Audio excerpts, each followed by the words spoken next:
4-year-old Tristen Buddy Myers disappeared from his rural Sampson County home nearly a decade ago. His disappearance unfolded just months after the boy came to live with relatives here in North Carolina. Roseboro residents and investigators still hold out hope they will find out what happened. The blonde-haired, blue-eyed little boy was a typical 4-year-old full of energy and life. Myers was last seen at his home in Roseboro. That's between Raleigh and Wilmington. And in this small town, Buddy was all anyone was talking about. But what happened to Myers is still a mystery. Investigators say Myers wandered off before, but this time was different. He and his aunt dozed off for a nap, but when she awoke, the little boy was gone. And because of the incident the week before, she had actually put a buzzer on the back door. She did not hear the buzzer that day. And really doesn't know what happened, but he did vanish, and so did the dogs. The boy's dogs found their way home days later, clean and fed. I felt at that time those dogs should have been taken forensically to find out where they had been at, to maybe give us some indication of where Tristen might have been or still be at. Myers remains missing. Myers was last seen wearing a black T-shirt, blue jeans, and white tennis shoes. He also has a noticeable scar on the left side of his neck. And 10 years later, most hold out hope that one day they will know what happened. Hey, what is up, everyone? Welcome to the Crack House Chronicles. I am Donnie, your host, and with me is a man that says, since it's almost Easter, he wants to give a shout-out to all his peeps. It's Dale. I love me some peeps, man. That's it. I can't wait. It'll be after Easter when you hear this, but Marshmallows and sugar. I love that shit. How good is that? Yeah, a lot of people hate on some peeps, but I like a good peep. You got any shout-outs for our regular peeps? We do have a few. I'd like to give a shout-out to AC. That's the letters AC. No idea who that is, but they gave us a 5-star review. Not DC, but AC. Yeah, the other half. Okay, the front half. Yeah. Well, no comment. Anyway, they gave us a nice rating review on Audible. Give us a 5-star. Thank you, AC. Some really, really kind words. We appreciate that so much. I'd like to give a shout-out to our buddy Kelly Navy over on Instagram. She gave us a real nice comment on some stuff we did, and you guys go check her out. She does a podcast called Carolina Crime whenever she gets a chance. She's working a lot, so she don't drop a lot of episodes, but they're always really good. And we'd like to just pop off a few names here of some of our Facebook friends. Haley Vircher, Victoria Dameron, Tim Michaels, Leanne Davenport, and everybody else who helped push us over 1,000 likes this past week. 1,000 likes on Facebook. That's awesome. It is. Pretty good stuff, man. Yeah, pretty good stuff, man. So what we got going on, sir? We have a North Carolina case this week, and this is the case of Tristen Allen Myers. Buddy. But he went by Buddy. Well, I guess he didn't went by it. That's what they named. That's what they called him. Yeah, they put him on. Yeah, but we're gonna call him Buddy in this episode. Okay, because that's a pretty cool name, Buddy. Yeah. All right, now Buddy was born on July 16th, 1996, in Ocean Springs, Mississippi. Yes. Now Buddy's mother, her name was Raven, and at the time of Buddy's birth, she was 15 years old. Yeah, it wasn't a good start for Buddy at all. No. And I think the law in Mississippi is 15-year-old cannot have custody of a child. Is right? That, yeah, couldn't be guarding or custody. Even if guarding or have custody. Even if it's their own child, they can't have custody of their own kid. Well, I don't know. They were just saying, that this motherhood stuff wasn't really cut out for her. She give it a shot, and she was kind of like, I think she had some problems, and I don't know, she was young and had a lot of habits, let's say. Yeah. And then so she was going to give her parents had gotten custody of Buddy. Yeah. But it was also said that was the law of Mississippi. So if you live in Mississippi and you got any idea, shoot us something to straighten that out, because it's kind of weird if you can't have custody of your own child. That is crazy. But now she didn't know who the daddy of Buddy was. Nope. She even reported that it could be up to 4 to 5 different guys. Yeah, take your pick. Yeah. Spin the wheel, make the deal. Yeah, I believe I'd have had somebody tested or something down the road. Yeah, I don't know. Pretty wild. So like I said, she was pretty wild and had a lot of habits. Yeah. But Buddy, like we said, went into custody of her parents, whose names were Robert and Sally Myers. And they weren't the best of guardians at all. No. They were bad to drink. Yeah. One time when Buddy was outside, and I think Raven's dad was working on a car or something. Yep. And he'd been drinking that day, fixing the car up, and I don't know. It'd been reported different ways. Yeah, it's a lot, 2 or 3 different versions of this. That the car somehow got out of control, or he was actually in the car. Yeah, well, it moved, it rolled back. Yeah. So one says, he'd been working on it and got in to crank it up to move it to do whatever. And the other one's like, had made it sound like it had rolled back on both of them, but I don't think that was the case. Yeah. I think he was in the car. But at any rate, Buddy was behind the car. Yeah. And he got hit by the car. He got hit, and he had to get run over somewhat. Yeah, exactly. Because he had burns. So that would say that the car had to be running, so it'd be hot. He had second-degree burns. Yeah, it was like on his neck and side of his face, I think. And he had a big laceration in the top of his head and a broken leg. Yeah. Now, and then another thing I read, which is kind of, I don't know, it was kind of weird. It said that he didn't even realize he had run over the kid until he walked up all covered in blood. Mm-hmm. Well, if his legs broke as bad as they said it was, I don't think he was going to come walking up. No. You know what I mean? So there's a lot of conflict of information here. Yeah. Anyway, he still got hurt with a broken leg and had to go to the hospital. Yeah. Yes. And then a neighbor, I think, took them both to the hospital. Yeah. But Raven's dad, he got busted for some stuff because of that. He got it was kind of crazy because they classified it as an accident, but still charged him with DWI. And negligence of a child or something. Yeah, first degree vehicular negligence causing injury and cruelty to a juvenile. Yeah. All that he was charged with, but it was still classified as an accident. So how in the hell does that work? I don't know how that works. I guess that's a Mississippi law. I guess that's another one of them. Yeah. Just leave it at that. Yeah. It explains as good as anything. But, like we said, it wasn't good for Buddy at all because, they weren't the best of guardians for little Buddy at all. Right. No. And at one point, Raven's mother, who had custody of Buddy, she developed cirrhosis of the liver. Mm-hmm. Pretty bad stage of it. And he was having to take care of her and couldn't manage keeping little Buddy. Yeah, this is about 2000. Yeah, year 2000. Yeah. And this was when they called their relatives in Roseboro, North Carolina. Right. Yeah. The accident was in 1999. And that's when he was 3. So, and then this would be the next year. Yeah. And there was also conflicting information here too, because one said liver cancer, one said cirrhosis, one said liver disease. Yeah. So it was a liver problem, and it was pretty bad. She was pretty much bedridden, I think. Yeah. Yeah. So in August of 2000, this was when John and Donna Myers, they were relatives to Buddy. They were, I guess, his great aunt and uncle. So it was, I think it's his brother, right? Yes, it was his brother. His brother and his wife. Yeah. Yeah. They had grandchildren, and they lived in a pretty rural area. Yes. Out in the country, wasn't much traffic on the road, farmland, pretty much as far as you could see. Yeah, a lot of space for a pretty energetic young man to be running around. Yeah. Like you said, they had other grandkids that he could play with and stuff. Then they really didn't know much more about little Buddy, except for they said he was a pretty good kid, and that's about it. Really. They were welcoming him in. So. Yeah, so they talked it over between them, themselves, and decided that they would do it. Yeah. So John went to Louisiana to get Buddy. Mm-hmm. I think he spent the night there and drove back the next day with him. That's right. And he only had like a little suitcase with just a few changes of clothes. Yeah, so he pulled up, he had a little backpack with like 3 changes. Yeah. Yeah, that's about all he had. Pitiful. Yep. And on the way back, I guess he got to learning about Buddy and different things, and I guess he learned that he couldn't talk too plain. Right. He had a lisp. He had a speech impediment, and really he couldn't say a whole lot, just a couple of words because he was kind of slow. It was just kind of feeling them out as they come back. And then, they formed a little bond, I'm sure, coming back to a long drive like that, just talking and stuff. But, yeah, this little boy, he didn't really have much of a chance. And just keep in mind, Buddy was 4 at this time. Yep. And not being able to talk or hold a conversation. Right. So he was very behind. Yes. In the short time that he was with John and Donna, he got to acting out a little bit.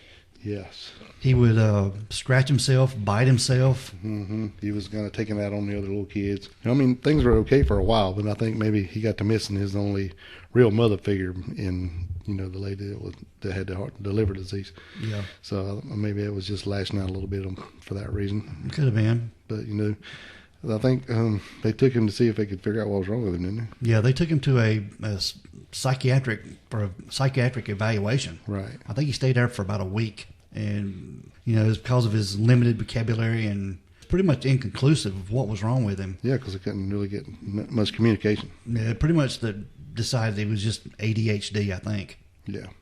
And I think that's just a label, a cover. Yeah. Covers a lot of things. We don't know. We say it's this. So basically say we don't know. That's pretty much what it is. This yeah. is what it is. Yeah. Yeah. But it did say that he was behind, like you said, mentally and physically. They did see that he was pretty slow. Mm-hmm. But Buddy did like the area they lived in. He liked the wide open space. Yep. And they had several pets that he could play with. They had a dog. Yep. That he got to play with some. And there was one night, I think they woke up in the middle of the night, and Buddy was trying to give the dog a bath. Yeah, well, I think they had a couple dogs because they must have had two in the house, and then they bought him his own dog. They bought him that Doberman puppy. Yeah. So, yeah, go ahead. Yeah, but they woke up and found him in the middle of the night trying to give that dog a bath. Yeah, that's what he said. Yeah. But he had it in a shower or the tub or something, and when they got in there, the dog was dead. Yeah, later it said Donna said that she had seen him, that he had the dog by the neck, shaking it violently. Yeah. So whether maybe he said he was giving him a bath or we don't really know what's going on, but said later they found some of the dog's teeth in the bathtub, so something was getting smashed around a little bit. Yeah. Maybe he's trying to wake him back up. Could have been. Yeah. I don't know. Yeah, because even later after this, they went out and buried the dog, and he was out there. He wanted to go dig the dog back up. He wanted to take him to the doctor and get it fixed. So he didn't really have no concept of what was going on. He didn't know the difference. Yeah, he didn't know Dad was dead for a long time. Uh-huh. Yeah, so that was pretty wild. Yep. Yeah. But Buddy, during all this time, he would wonder. Yeah. There was one occasion that a neighbor found him in a side ditch. It was about 100 yards from the house. They were just sitting there playing in the side ditch, and they didn't know where he'd gotten to. Yeah, didn't even know he went out. Yeah. Yeah, I'm thinking there was another time that he had snuck out, and he kept sneaking out the back door, and he went to see the neighbors had horses. He had walked way over to however far that was to see their horses. Yeah, he was fascinated with the horses. Yeah, so they decided to put a buzzer on the back door, so anytime he opened the door, a loud buzzer would go off, let him know he had went outside. Yeah. He's just a little fella. He's only 3 foot tall, 38 pounds. Yeah. Buddy had been there with the Myers for about 55 days, I think. Yep. After moving from Louisiana. Yeah, so that wasn't too long. 2 months, maybe. Yeah. And they went into town to do some things, do some shopping and run some errands, and she had bought him some wrestling action figures. Yeah. He really liked wrestling. He did. I can't blame him. I have a lot of action figures myself. But like I said, they went into town and got back home, and I think they were both tired from their day out. Right. And she put him a movie in.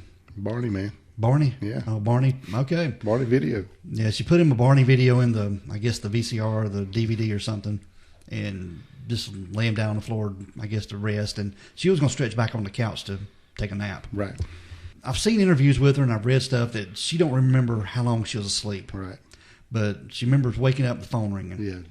Kind of, how that is when you doze off on the couch and the phone rings and you just jump straight up. Yeah. But it was John, her husband, calling just to check on him, see how everything was going. Right. And when she looked around, Buddy wasn't in the house. Right. Or she didn't see him right there in front of her. It was like a little, we call it like a little pallet on the floor where he had said he had fallen asleep with his wrestling figure laying on his chest or whatever. And so when she looked down, he wasn't there. No. So she was kind of like, oh shit. Yeah, so she got to run outside, got to run around trying to find him. And then she noticed that the little 3-legged Chihuahua was missing as well that stayed in the house. What was the name? Bucky? Bucky. Yeah. And then when she got outside looking around, the little Doberman wasn't in his kennel outside either, Sasha. Yep. So she's like, so she knew that he had got up and walked off. Yeah. But apparently he went out the front door because the buzzer didn't wake her up. So he got out somehow or another. Yeah. Why didn't they have a buzzer on the front door then? Well, I guess he never used the front door. Mm. But anyway, he got gone. Yeah, somehow. And with 2 dogs, 2 little dogs in tow. Yeah. Yeah. Said, it really wasn't when she got up and got to panicking and noticed he was gone, She ran outside and looked around pretty much everywhere she could think to look, and then she called her daughter-in-law, and she rushed over to help look. And when they said it was probably about an hour that they looked, and then they decided to call authorities. Yeah. And as soon as they called, they were come in on them, and then they all just knew that they was going to find him in no time, because him being so small, how far can you get in an hour? Yeah, really exactly. Just with the two dogs, just not really as far as you're not trying to leave, so you're not like you're straight away going fast. You're probably just out exploring, is what they're thinking. Mm-hmm. So he's around here somewhere, Like he would. He always wandered off. Right. But he was just sort of close by all the time. Mm-hmm. But the sheriff did come in. He pulled out all the stops using dogs and state-of-the-art tracking equipment. Mm-hmm. And they searched the land and air and law enforcement and military and civilian volunteers. Yeah, within the next, couple of days or so. Yeah. Really. Yeah. And I think it was how many? 3,000 people? Yeah, the biggest number of whatever at one time is like 3,000 people looking for him. Yeah. And just keep in mind, this Roseboro, North Carolina, is located between Raleigh and Wilmington. Yeah. And this is farm country. Yeah, so it's out in the middle of nowhere, really. Yeah. Yeah, they lived on Microwave Tower Road. Yeah, and I think that's pretty much real spacious farmland. Yeah. But nothing ever came of Buddy. They never didn't find anything, Dale. No, and they was just about ready to pack it up, and they just don't know what's going on. And it'd been 4 or 5 days and they had nothing. Yeah. With all that manpower, and several helicopters were using infrared scanners looking for his heat signature. Yeah, there you go. Yeah, that's what it was. Mm-hmm. They was looking for that, and then so they just didn't find anything. Yep. Now, this was in 2000 when Buddy went missing. Yep, October the 5th. So on the 10th, which is 5 days later, the little Chihuahua showed up. Buck. Yes. Just out of the blue. She'd come out of the woods. So everybody's like, oh, man. So, renewed hope, right? So they all get fired back up, go into the woods and looking for him. He's got to be here somewhere, and there's nothing. And then exactly 5 days later, Sasha shows up. The little Doberman little Doberman puppy, yeah. He shows up, so same thing. So as soon as they're about ready to pack it in and just, we don't know what's going on. We can't keep up all this manpower, for nothing. We've, looked everywhere.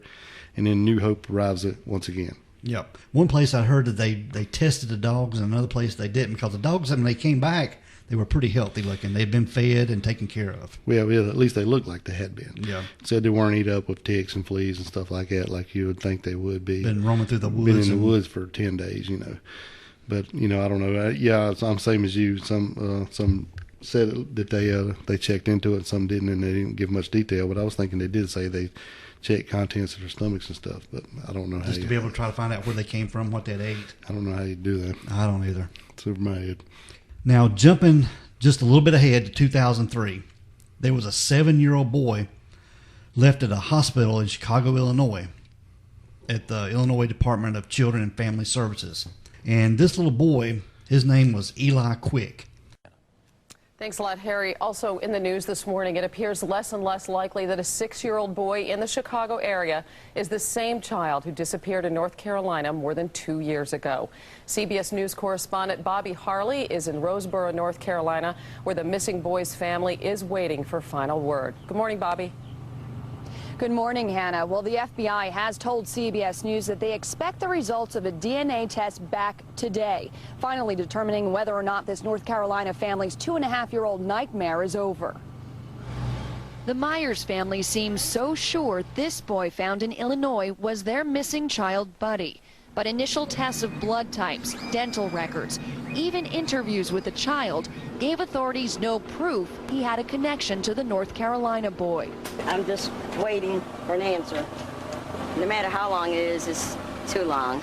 Buddy's been missing for more than 2 years. It's been 2 weeks since Eli Quick became this family's focus. He was taken into protective custody by Illinois officials who saw similarities between him and Buddy Myers. But this man says he's Eli Quick's father. If I could get my little boy back, it's looking great. We want to just live life again. The FBI will only say Quick has not been charged with anything in this case and has cooperated fully. And the only conclusive evidence of who Eli is can be made with DNA. Even with little to go on, in North Carolina, there's still hope it's Buddy. He loves wrestling and things like that. The Myers family has sent out action figures, pictures, even one of Buddy Myers' own paintings, praying they'll soon welcome him home. And the Myers family say they will not give up hope, even with the disheartening test results they've received so far, until they get the results of that DNA test, which again are expected later on today. Hannah? CBS's Bobby Harley, thanks. Now, this story drew national attention because the authorities investigated that he was possibly Buddy Myers from North Carolina, because they had found that he had some of the same injuries. A lot of weird stuff here. Yeah, he had a scar on his head and neck that like matched Buddy's. Yep.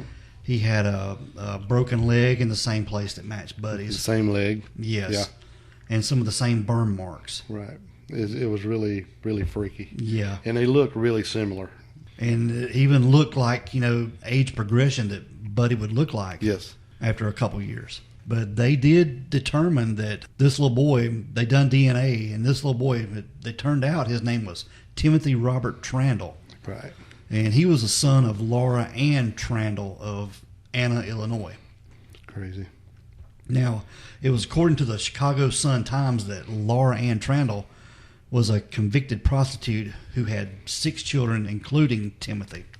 And her sister, Sherry, was already raising 3 of Laura's children, and had said she also wanted to raise Timothy.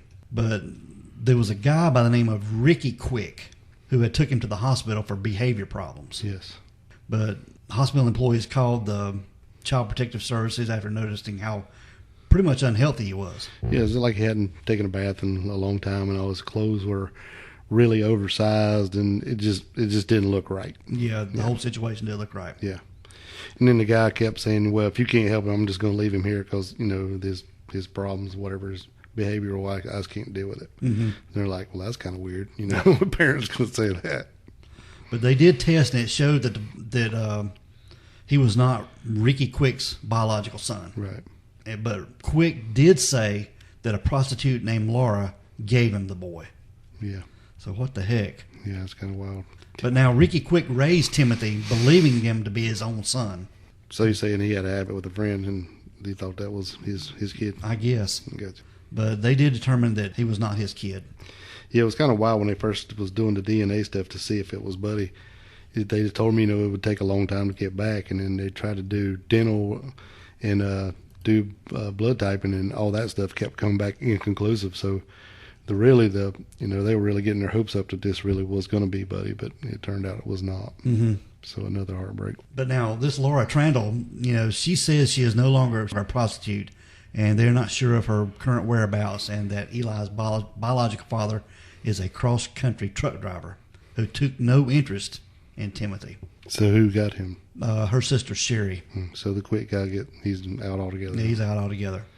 Jumping ahead just a little bit more, Sally Myers, who was the mother of Raven, which is Buddy's mom, she died of liver complications. Right. And then it was sometime later that Buddy's mother, Raven, was killed in Fayetteville, North Carolina. Kind of a freak accident. Yeah, she was jumping out of a car, a moving vehicle. She'd been in a fuss with somebody, and it was on a pickup truck. Yeah, and she was determined to get back to fuss with somebody, and she jumped out and hit her head on the pavement. And, died on the operating table. Yep. It's kind of weird about that. I wonder why she was in Fayetteville. I don't know. Because she was a Mississippi girl. Yeah. And I don't know. That's just when I went across that, I was like, that's kind of odd. Why was she even doing in Fayetteville? I don't know, but that's where she was at when she died. Now there was a time in 2015 when investigators in Virginia found a woman that said her son's best friend looked like Buddy. And before investigators could get there, the family had moved to Arkansas, and the search began again. And the mother in Virginia sent a picture of the boy, and bells went off, and they said he really looked like Buddy, but it was a dead end. So I guess it wasn't him. They didn't find him. Oh, really? They didn't find him. But that's pretty much the case of Buddy Myers. Now, at the time of his disappearance, he was wearing a black T-shirt, blue jeans, and white Mickey Mouse sneakers. Yeah, black Carolina Panthers T-shirt. Mm-hmm. Mm-hmm. And it is reported by the Charlie Project website that he may require medical attention, particularly psychiatric attention, because he had several behavior problems at the time of his disappearance and was also thought to be suffering from attention deficit disorder. Yeah, it's pretty sad, man. This little dude didn't have a chance, really. No, not from the get-go. But, you know, I don't know. There's a lot of stuff that don't really make a lot of sense to me. But he seemed like to have had a good situation with John and Donna Myers. Yeah, they were trying. Yeah. They were. They were good people, I think. Seems that way, but, you know, it's kind of odd that they're out in the middle of nowhere, you know, and he just walks off and he's gone. So it's not like you're in town or you walk back and forth to school or you have a lot of so-called predators, you know. Yeah. So I don't know. It's kind of odd to me. Mm-hmm. I don't think that that Donna had anything to do with it. I think you've seen plenty of stuff we watched on the TV with her, and I think she's pretty sincere. Yeah, I think she feels pretty bad, and they have festivals all the time, and she's all the time putting out pictures of Buddy and all his wrestling figures and stuff. And you know, it's still an ongoing case, I think, with Detective Chris Godwin. You know, he basically says it's not a cold case, and we're still looking. It's still an active investigation, but I don't know what they've found or if anything in quite some time. Mm-hmm. I mean, it's pretty sad. Yep. It had been reported too that, you know, they thought maybe Buddy had drowned, and if he'd have drowned, you know, wouldn't the dogs have come home immediately? Been maybe wet or muddy or something, man. You know, it looked like, but they look very clean. Yeah, and it's kind of odd to me about the dogs. Why 5 days apart? You know, it's like it was 5 days since he left. One came back, and exactly 5 days later, the other one came back. So, and you know, these two dogs knew each other. You know, dogs that know each other, they'll stick together. Usually, yeah. So why? You know, it's kind of weird. It's like somebody had them and then let one go and let the other one go or something. It just stuff goes through your mind. Yeah. So it's really kind of weird to me. You know, and they even went in and checked a bunch of swamps and stuff like that. Even I think they've even went as far as Florida, checking places where they've heard stuff, but nothing has ever come up at all. Mm-mm. It's just really strange. Yep. Sampson County Sheriff's Office is the leading investigating agency, and if anyone has any information, they can call 910-592-4141. Yeah, and Buddy would be 24 today. Yeah, he'd be 24 years old today. So, you know, maybe he's still out there where we have hope for him, but it's just a really strange case that you're watching Barney fall asleep on the couch, wake up, and that's it. But never hear or anything again. Yeah. But just in a nutshell, the authorities believe Buddy was probably either abducted by a stranger or fell into a pond and drowned. One of the two. Well, you'd think he would show up eventually because, you know, it's North Carolina. It's not like there's gators out there going to eat him. Not really that. I don't know. That's pretty much, I don't know. I wouldn't think. No. Not, I mean, I've never been there, but, you know, and they said that they did actually find the action figure or one of them in the woods at some point. They tried to, you know, to get some evidence off of it, but it had been there too long by the time they found it. It had been weathered, you know, and stuff. So it kind of tells you that he did go that way, whether forced or not. Mm-hmm. So he had went into the woods or whichever way that they were searching, but nothing ever came from it. You know, they didn't get no more information, but, you know, it's just another piece. But, so, you know, he didn't walk out the front door and somebody threw him in the car, you know what I mean? Yeah. So, I don't know. Yeah, this rural area, what's the chances of somebody coming by with a 4-year-old out in the yard? Yeah. And just happen to be somebody that wants to pick up a kid. Right, and it's not like they had time to, you know, as far as stalking a kid, you know, how people would, well, I don't know, hell, I ain't a predator, but, you know, people see people and then, you know how that works. They, you know, map it out and figure out how they're going to do it. He's only been there 55 days. Mm-hmm. So it's not like they knew, well, I mean, I guess you could know in 55 days, but it's not like it's someone you had your eye on for a long time. Somebody you can plot to kidnap. Yeah. Yeah. And knowing his great aunt was asleep in the house. Right. So, I don't know. I think he just wandered off and maybe fell in a well or something. Yeah. All right, Dale. That is the case of Tristen Allen Buddy Myers. Little Buddy. Yep. All right, we're going to get out of here. Let's roll, man. We want everyone to be safe, be careful, and always be aware of your surroundings. Because the next episode could be about you. This is the Crack House Chronicles.